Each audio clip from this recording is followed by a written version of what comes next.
रफ्तार न्यूज और मैं हूं आपके साथ शहरी। इस खबर के प्रायोजक हैं सलीम बेंगल स्टोर। हमारे यहाँ हर प्रकार की चूड़ियाँ, कंगन, दुल्हन चूड़ा थोक और रिटेल में उपलब्ध है। हमारा पता है काली नदी रोड, फूलवाली गली, फैसलाबाद, बुलंदशहर।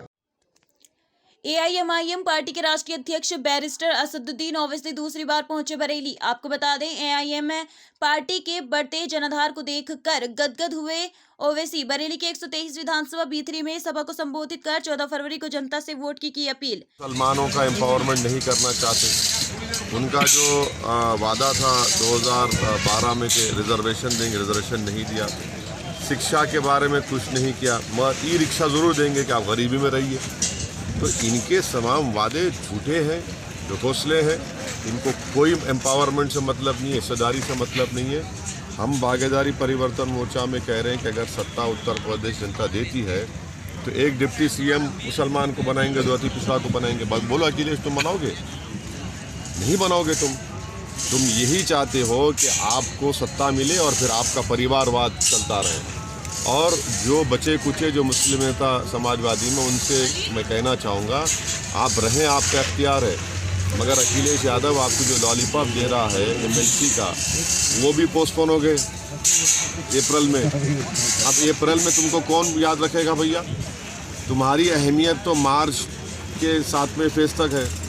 और रहा सवाल राज्यसभा का, वो तो सिर्फ प्रोफेसर को मिलेगा। तुम तो प्रोफेसर भी नहीं हो, तुमको सोचना चाहिए। सवाल क्या है? हिजाब को लेकर जो क्या सवाल है आपका? जी, कर्नाटक में भी इस तरीके की चीज़ें हुई। या सही है, मगर आपका सवाल क्या है? हिजाब पहनना चाहिए, नहीं पहनना चाहिए, आपकी तरफ से क्या लड़कियों को ये आज़ादी नहीं होनी चाहिए कि वो अपनी मर्जी से रहें? उनको अगर मन करे तो वो पहने हिजाब। आपको ये लग रहा है कि एक लड़की जो मोटरसाइकिल चलाकर घर से निकलकर अपने कॉलेज को आती है, BCom सेकेंड ईयर की, वो अपनी मर्जी से मोटरसाइकिल नहीं चला रही है?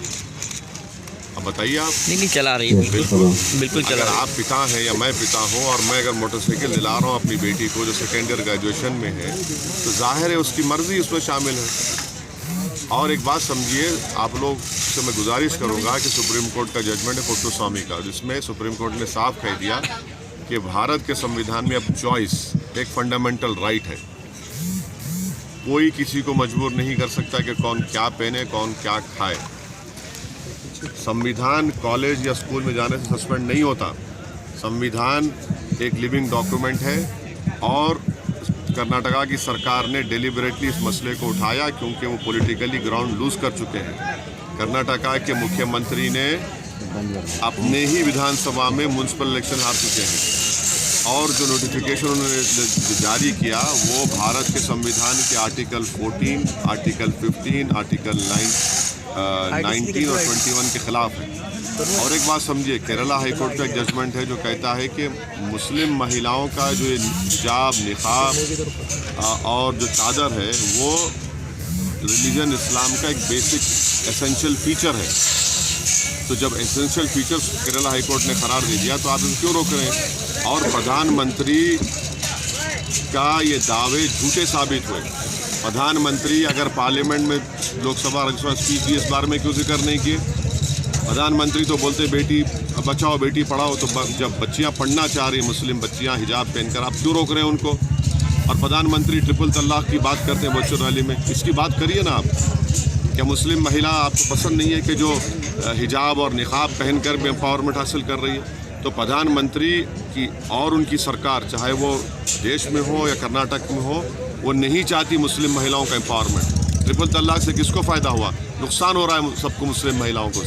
उस कानून से कोई फ़ायदा नहीं है। तो प्रधानमंत्री के तमाम दावे गलत हैं, झूठे हैं और प्रधानमंत्री सिर्फ जुमलेबाजी पर भरोसा करते हैं।